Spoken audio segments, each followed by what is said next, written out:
Hello, and welcome to the third episode of the Hero's Joy podcast. My name is Sabrina, and this show is an exploration of the intersection between personal transformation and timeless wisdom. I'm really grateful to be sharing this conversation with you. It's an in-person podcast that I got to do with my roommate, Sienna Brown. She is an artist, a plant medicine facilitator, a healer, a dope human being, and an amazing, radiant soul. In this conversation, she leads us through her personal story of her relationship to creativity, spirituality, and how art has not only been a healing modality, but also a vehicle for her own spiritual growth. Let me know what you think in the comments. Feel free to leave a rating and a review. I'd love to hear your thoughts. And without further ado, please enjoy the rest of the episode.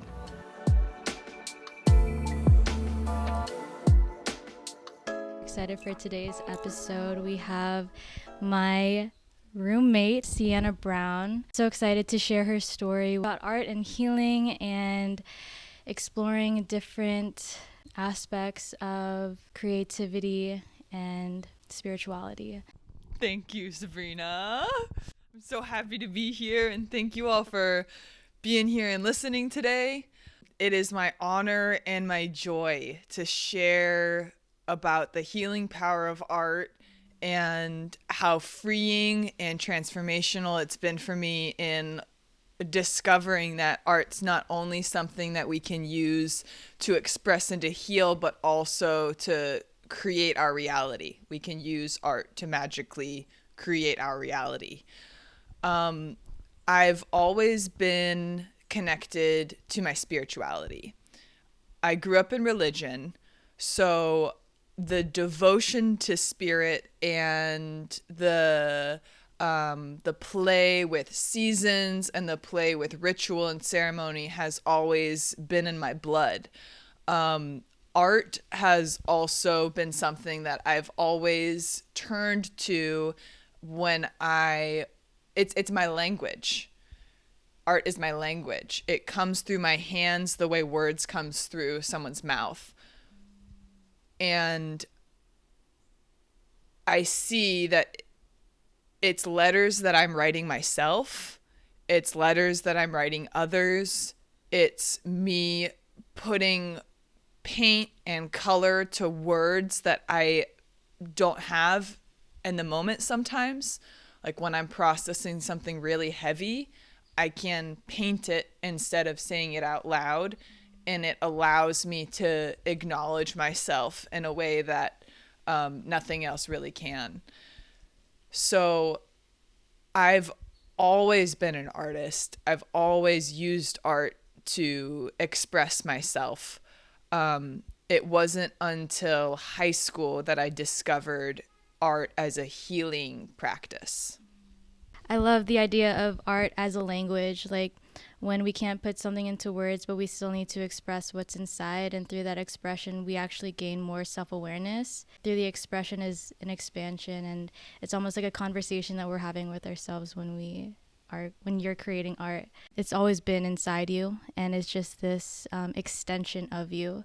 So I know that you do portal paintings. That's like almost like your signature style of painting. How would you describe your style of your style of art? Because it's my language, I express in different ways. So like right now I'm collaborating on a sculpture with another friend. We're calling in a pregnant woman, and we're going to be doing a body cast of her and making a collaborative sculpture. I do paint, I do graphic design. Portal painting specifically is a method of artistic creation where I get really clear on what I want to create in my life, and then I do that through art. So I decide ahead of time what I want to create in my life, my intention. So like, let's say I want to develop more confidence. I use art to create more confidence by making a portal painting about confidence. And as I work on the painting, I see it being created in my reality in real time. some of the components of portal painting are I use affirmations, I use specific color combinations, and I use energetically resonant materials that all support my intention. So I do portal painting for myself, I do commissions for other people, and I lead people through the process. Actually just got to experience a portal painting session with Sienna, and it was so incredible.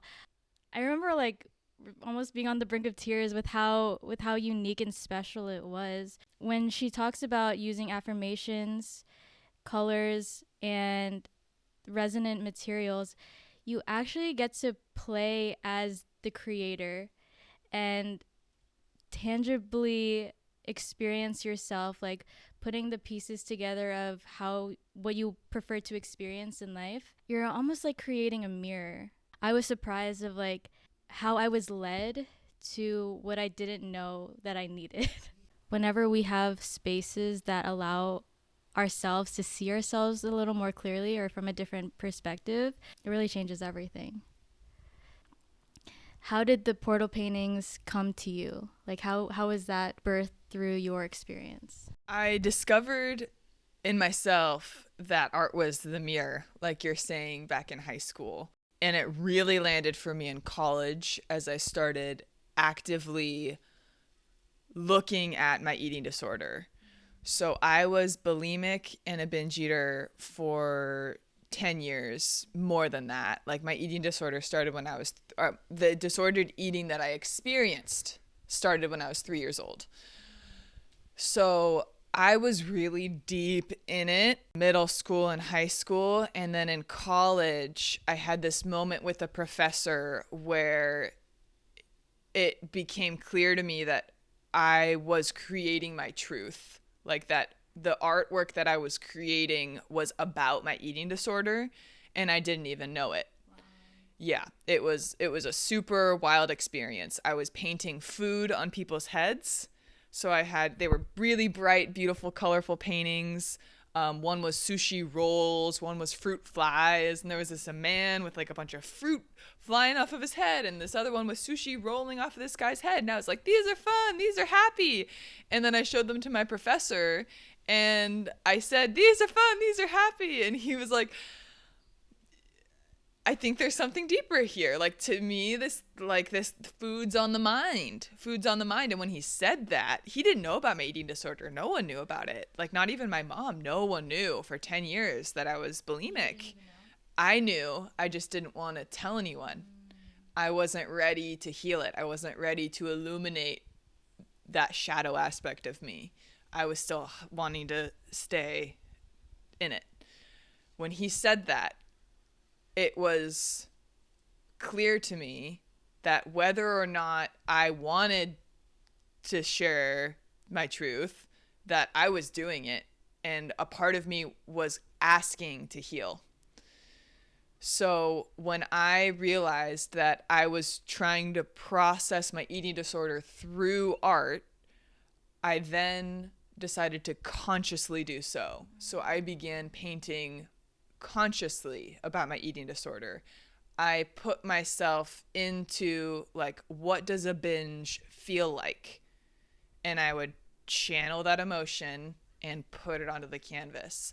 And it was scary for me to do that because I didn't want it to turn into something that was self-destructive by like choosing to put myself in a negative space. But what it allowed me to do was once the painting was finished, I could look at it and separate from it and see it as I could understand it. I could understand it separate from myself. And that allowed me to release it. So along that time, I also started experiencing more of my spiritual gifts, more psychic abilities, more mediumship, more energy work. Then several years later, in my spiritual practices, I started working with mantras and affirmation. When I started working with mantras, I thought, well, a great way to code this into my body to really digest it is to write this mantra in the background of my painting. And so the process really of portal painting started like very lightly. Like I was like, oh, I'm just gonna make a whole painting about Ganesh, and in the background of this painting, I'll use the Ganapati mantra. And then that opened up a whole new reality of the power of artwork, because with the visual components of a portal, the way that the painting is structured, where it goes inwards, like the tunnel, when I saw that I was visually now making a tunnel, I realized that it's a literal portal. Like I'm architecting something in the ethers. I'm bringing it through my body into a physical piece. This physical piece, the more I look at it, the more I interact with it, I'm moving through that into where I want to go. Woo. Wow. Okay, so oh my god, thank you. Thank you for taking us through that. Being able to channel, like digest your emotions, digest your experience, and really take in what you're going through and allow it to be expressed, and having that spaciousness in order to like see yourself is the release. Every step of this process that's still unfolding is the healing. Wow, I'm just like sitting with the perfection of everything. Every single phase of this particular art form was leading to you becoming more aware of yourself, and through that awareness came a service through you transmuting your own pain. And I also love how it was so light. The initial spark of the idea kind of happened very naturally for you. I'm curious if you have any advice for someone who wants to make some form of art that is meaningful and impactful, but they don't know where to start, and they feel like inspired by so many different things, but they might not have this background of like knowing exactly how to bring things together. I would say you don't need to think about it. It's the number one thing. And if you want actionable steps, the first one would be to sit back and relax and look around your life and see, how do I already create? Am I already painting, or am I filming my friends and doing videos, or do I rearrange the house furniture every other day like Sienna does? Like, look around and see what you're already doing. Like, what lights you up? As a creator, it's much more than just being an artist or being a painter. Like, being an artist, being a creator is multifaceted, multi-talented. I think the generation that we're transcending right now is the generation that's boxed artists into thinking that they need to have one line of work, that their artwork needs to be talking about something, that they need to have their artwork in galleries, that like this is what success looks like. And really, creation is inherent to all of us. Like, we are the creator creating. We were created. We're more than just our bodies. So if we can more relax and again just look around and take inventory of, how do I create? What do I create? Am I a messy creator? Am I perfectionist? Do I like things lining up in a row? And you'll discover that you're inspiring yourself, and then through those little synchronicities, you'll just have that moment of inspiration, and you'll let yourself go right into it. Just like you'll start writing a song, or you'll start painting a painting, and then you can make sense of it later. So important to remember that like the best art comes from what's already in the moment, what's already alive. It's really a journey of dropping down from overthinking it and just being one with your life. And it's easy to overlook the obvious, like overlook what's here. I love what you said about becoming aware of what you're already doing, your creativity in the moment, that it's not something that you really need to like look outside of yourself. You're already creation. Your creation creating. But you thinking about what you want to create is you creating. Yeah. Oh, it's like you're so creative that you create the belief that you're not creative, and then from there you manifest experiences that reflect that belief back to you. So these are all like little extensions, little portals of the creative life force just like moving through us all. Where you are now with your art and your portfolio and your achievements and all the ways that you've progressed in your career and also yourself and your healing, was it something that you were intentionally trying to create? Did you have a vision years ago that you wanted to be where you are now, or was it kind of just like happening on its own? Yes. A dream of mine has been to live in a house by the beach since I was very little. A dream of mine before moving into this house was to have a home studio in the garage. A dream of mine was to be in a community of medicine women who are all practicing ritual and ceremony together and supporting each other and developing our gifts. So, yes, the creations that are here now are something that I am grateful for and continue to receive from. And I have been dreaming this. I've been pulling my dreams to me. And the more that I see it right all in front of me, the more I relax into those bigger ones that I've had. Like, I want to make a giant seaweed sculpture installation at the Guggenheim in New York. I want to build a giant temple like the ones you see at Burning Man. Like, I know those dreams are coming to me because I can see that what I prayed for as a little girl to live by the beach, it's like, it's here. So I've always had big dreams. I've also always been very focused. So when I want something, I make it happen. There's two sides to that. So for me, what I'm finding is because I have that inherent masculine drive, that blocks me from receiving. So my work actually, more than making things happen, like that's easy for me. And because it's easy for me, it's hard sometimes because I push it too hard. So I'm learning how to slow down, really slow down, and drop in and be present, because when I'm present, that's when I can see that it's already here, that I don't have to try, that like the more present I am, the more awake I am to the pieces of it that are right here.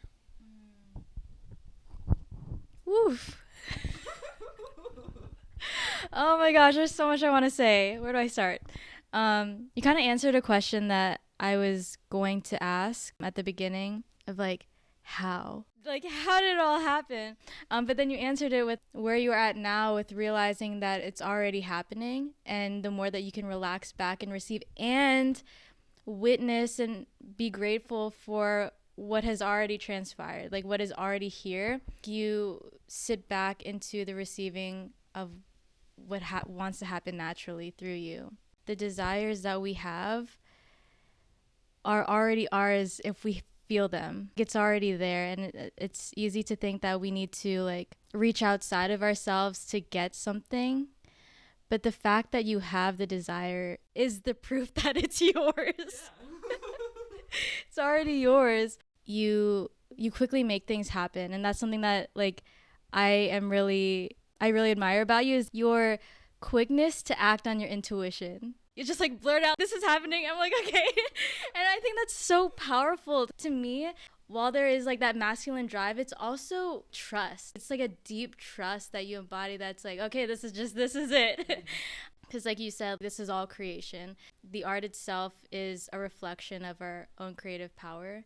It's really beautiful to see your expression, like your soul's essence in your paintings. Like looking at this painting right now, I'll show a clip of it. I see your eyes. Like I see your essence in like every single work that you do. Like I feel so lucky to be living with her, because our house is literally an art museum. It's like a playhouse. I just feel bad because every day you come home, you're probably disoriented. Like, where was the couch? Where did she put it this time? I was literally thinking that. To me, that it feels good, because that's also an aspect of me. Like things, I'm always like changing things around. So I've noticed that, maybe you can speak on this too. The more that you deepen onto your own authentic path, staying true to yourself no matter what is happening on the outside.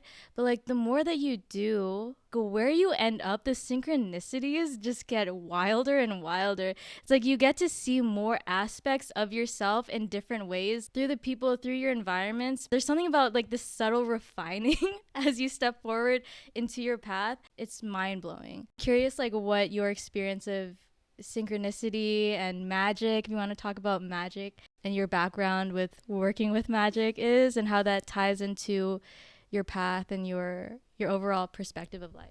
Can you ask that question one more time? Yeah. What do you believe about synchronicities? What do you think they mean to you? Because I'm always curious about what everyone has like a different perspective, and we all have like a puzzle piece. So synchronicities, and then how has magic played a part of your life? How would you define magic? How do you use magic? Like what is magic to you and to your art?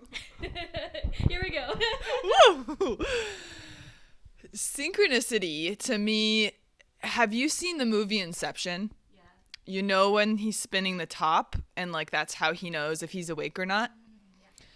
I think that synchronicity is that moment of like, oh, I'm awake. Like, it's not you're on the right path, you're on the wrong path, because you're always on the right path. Yeah. It's just like, oh, back to the present moment. It like gets you out of like, maybe you were thinking about something that like was like hurting your, like you didn't want to go that way. And so then you see synchronicity, like reminds you like, oh, I have angels, I have guides. But to me, it's like, it's just like a wake up, or a confirmation. You're on a frequency. Like I'll receive, like this morning, I received an email about a portal painting workshop at 11:11 while I was talking to someone about doing a portal painting workshop. It's just like things like that. Like, okay, this is what's supposed to be happening. Like, and in those moments where synchronicity comes when I might be feeling lost or confused, it's just reminding me like, oh, I'm just feeling lost and confused, but like my reality is not I am lost and confused. It's just like I'm in this headspace. So now that I have this synchronistic moment, I can remind myself that I'm right where I'm supposed to be. It keeps you in the observer state and helps you check in to see like, is this what you want to keep going down? Like this path? Oh, I don't need to. Yeah. Okay, continue. So magic. I'm going to separate magic and ceremony and ritual because they're kind of part of the same thing, but there's nuances to both. So magic is science. Science is magic. A miracle is only a miracle until we discover why it happened.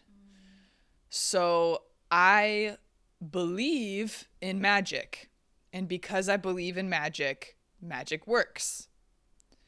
I've done a lot of spiritual study. I've been in a lot of mystery schools. I've learned from a lot of teachers, and then also I receive a lot, I think, just because this is the time for us to wake up. I've learned from teachers. I continue to learn from others because I think it's very important to learn from others. But also, I open myself up to spirit. And I receive a lot just by opening and listening. I use magic to create. I incorporate magic into my artistic practices. I incorporate magic into my prayers. I incorporate magic into my conversations, and just by consciously tuning into the awareness that I'm using magic, then it kind of starts to work. Does that make sense? So just to clarify, you said magic is science, science is magic. Magic is miracles before they're like really understood. But like, how do you use it? If you could concretize or put words to what it is for you and like how that inner process maybe works. So we are all in the oneness. We're all part of the Great Mother, part of the divine, and we live in a dualistic reality that is masculine and feminine. Before we split into masculine and feminine, we were the oneness. Oneness split, into love and law, masculine, feminine, math, and sound. So magic is using math and sound to create. This is done through the breath and through the awareness. So when I want to create something, I just tune into it and I ask myself, do I believe it? Like, I want to create $1 million. Do I believe that I can create $1 million right now? No. Do I believe that I can create $1,000? Yeah. I set a time period of what I want to create and when it will be created by. So I want to create $1,000 by February 29th. I go through a list of steps that allows me to create that. So that's something that we can talk about more, if anyone wants to talk to me about that more one-on-one. That's part of the work that I do in my work is magic.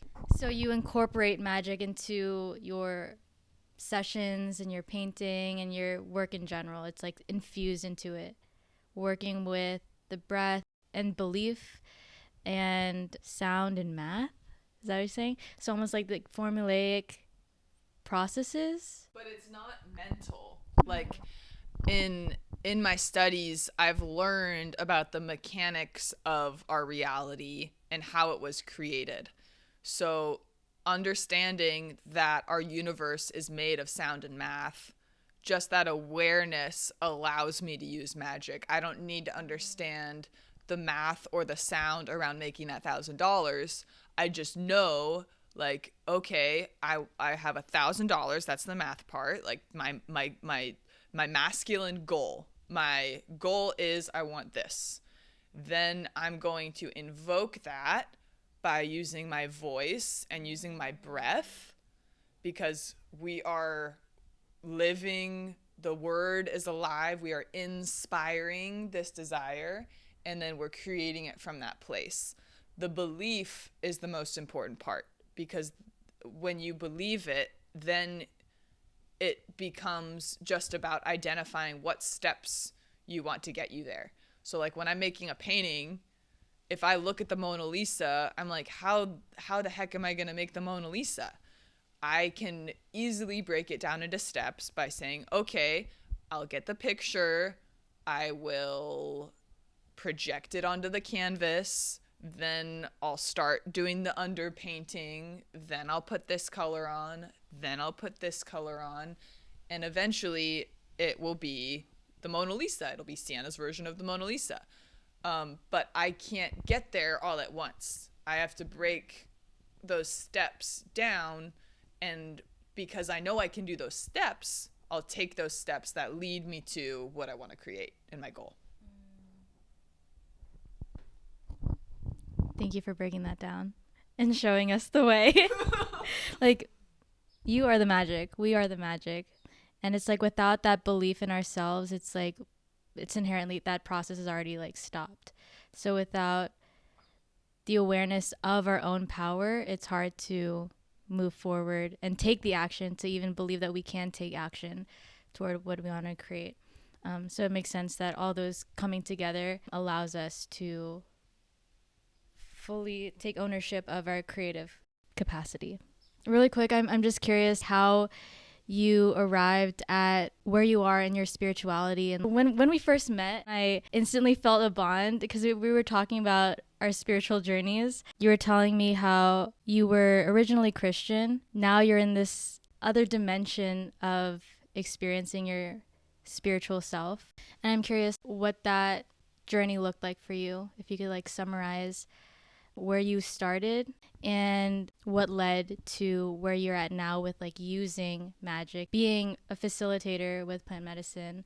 Like, how did that from Christianity to plant medicine facilitator?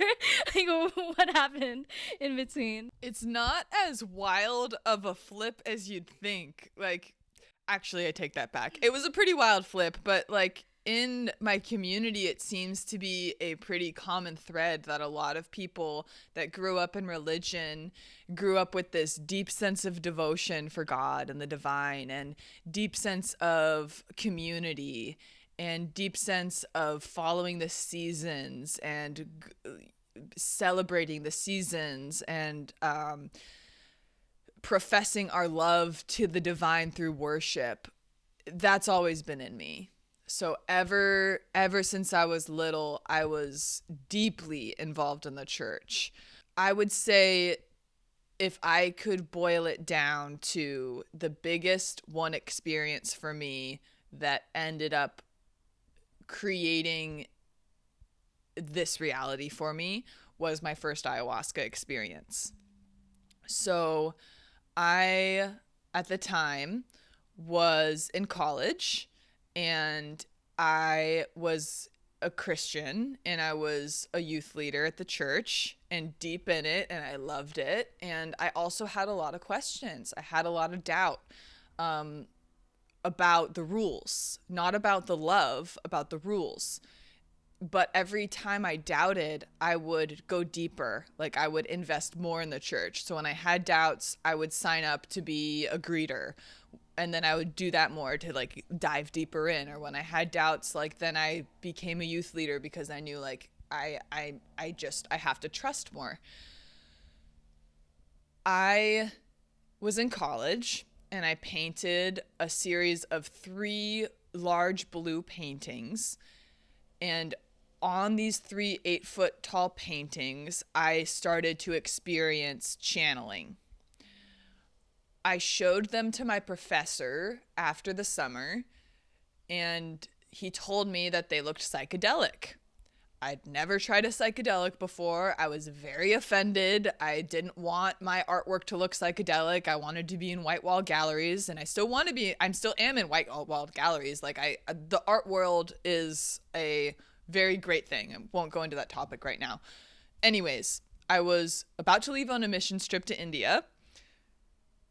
It was 2 months out, and then I started looking into psychedelics, and I was still healing, very much healing disordered eating, and I was still in my pain and confused and wanting answers. And when I learned about the healing properties of plant medicine, I was very intrigued by the research. What really drew me to ayahuasca was the idea of communal healing and divination with a plant. What I mean by that is, in the Amazon, or in these cultures where they utilize plant medicines, they all gather together, they take the medicine, they pray, and then they commune with the divine. And that's how they heal. And that's what I wanted. I wanted communal healing. I wanted to be in magical space with people. Like the ideas of like fractals and visuals and altered states of consciousness have always interested me since I was very little. So I knew that I wanted to sit in ceremony, and that's how I wanted to try plant medicine. I hadn't taken any kind of a psychedelic before. So that was your first? That was my first time. So I'm leaving on a missions trip in 2 months, and I now need to try ayahuasca. So I'm like, okay, I can't just go to Peru on one of these giant expeditions and pay a bunch of money and go there, especially like I'm a Christian. Like, I don't want people to know that I'm doing this. So I went on Meetup, and I found an ayahuasca facilitator on Meetup, and then I did my consultation with her, and I said yes. And I invited my mom, and she said yes. And then everyone else in the container ended up dropping out. And so in this ayahuasca experience, it was me, the female plant medicine facilitator, and my mom. And it was this beautiful union of the maiden, the mother, and the crone. It was like this it was this epitome moment where like all parts of myself connected, and I woke up to the greater reality at play. I came home to the stars. Everything was confirmed, and it was just it was it. I woke up the next morning. I was like, when's my next ceremony? Like I must practice. This is part of my path. I ended up staying in the church for another 6 months, trying to understand my reality. I went to India on a missions trip, and it was very bittersweet and beautiful because it was so beautiful being in community with all of these people that loved God so deeply. But after that ceremony, my reality was confirmed that I believe in much more than just religion. So to answer your question, that's when my journey with plant medicine really started. You're so brave. So brave to first like really go into your doubts and like explore the questions, the inner questioning, and to really seek out the answers for yourself. That's one layer of bravery. And then being so open to the unknown of like a person on Meetup, first time psychedelic experience, ayahuasca. It's just really profound to see that willingness to explore yourself. Were you scared, or was it more of like, I need to do this? I was scared. Yourself. Like how did you move through that fear? With my heart. I let my heart guide me, and it was the scariest thing, but that's what I continue to do every step of the way. I let my heart guide me, and it's like it's this physical thing. I move with my heart, and Aya was calling me. She was in my dreams. She was calling me from the depths of my being. I have no doubt in my mind that we've been together for several lifetimes, that I've been with ayahuasca, and she was calling me to reunite with her. And so it was really scary because I came from a masculine religion. And so to embrace the divine feminine, especially to embrace the divine feminine through what my community at the time related to as being something that could make me go insane or fry my brain, or being extremely irresponsible, or welcome and invite demons into my body and I'll go to hell. Like, all of the fear projected on the divine feminine was where my fear was coming from. But I had to trust, and I trusted her, and I moved with my heart towards her. And that's how I showed up to that space. So good. So many things. I pulled a card from an oracle card deck called The Journey of Love, and the card that I pulled for us and for everyone that's listening is knowing without knowing. And it was speaking directly to being led by the heart, being led by the feminine, and really trusting, because the more that you follow that, the more that you are filled with the life-giving love of the feminine. And it makes sense that that's what's needed to like really balance so much of the disharmonious elements of life as we know it. Also, I wanted to mention that like a lot of the fear that is projected comes from not knowing, not understanding, and unawareness. When you know who you are, when you know what's possible, when you know what will catch you when you take a leap, there's less fear. And it's not like fear doesn't exist, but it's like you get to trust more. You get to see more of yourself as you follow your heart. So thank you for sharing your journey and being so freaking transparent with everything. It's so I feel so blessed to learn from you and witness you and experience life with you now. And before, because we're reaching the end, but I want to know a few things, or two things. What's next for you on your journey? What are you creating? What are you calling in? And what are you offering? What's coming through you that you would like to share with the listeners?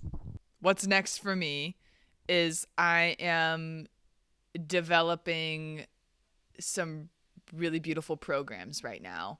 So that's really where my work is focused, is working with women. I've seen a lot of transformation in my community and with women, especially with what I do with art and ceremony and magic. So right now I'm working on I've developed these containers for women to transform and to become new versions of themselves through spirit and art and creation. So what's next for me is working with these women on even deeper levels. So I'm really, really excited about that. I also am going to Burning Man this year with you. So I'm very excited about that. And what was your other question? Well, you kind of mentioned it. It was like what you're offering. It sounds like what's next for you is your offerings. And just playing off of the theme of this podcast, you're familiar with like Joseph Campbell, like the hero's journey? Yes. For you, what does it mean to be the hero of your own story? To lead with your heart. Like to let your heart guide, to be the fool, to be the great fool, the great fool, the great fool, and to allow yourself to just keep looking that way and know that there's a ground under you, and all you got to do is just keep letting your heart guide you and move forward. And I think that we become self-realized heroes in that way as we learn to trust ourselves and realize that like we create our own magic, and that our magic is what allows us to be that superhero and fly, and that we all have our special superhero gifts that no one else has, because we're here to share something. Each of us shares something that other people need to hear, and in that sharing we receive, because there's nothing as beautiful as helping another person transform through your own gifts. Like my deepest joy is to watch someone wake up to their own magic through portal painting, or to watch someone transform through the magic of a ceremony and see what spirit reveals to them. Like I get to set the stage, I get to give you the paint supplies and cheer you on, but the transformation is something that you say yes to, and that's what brings it through.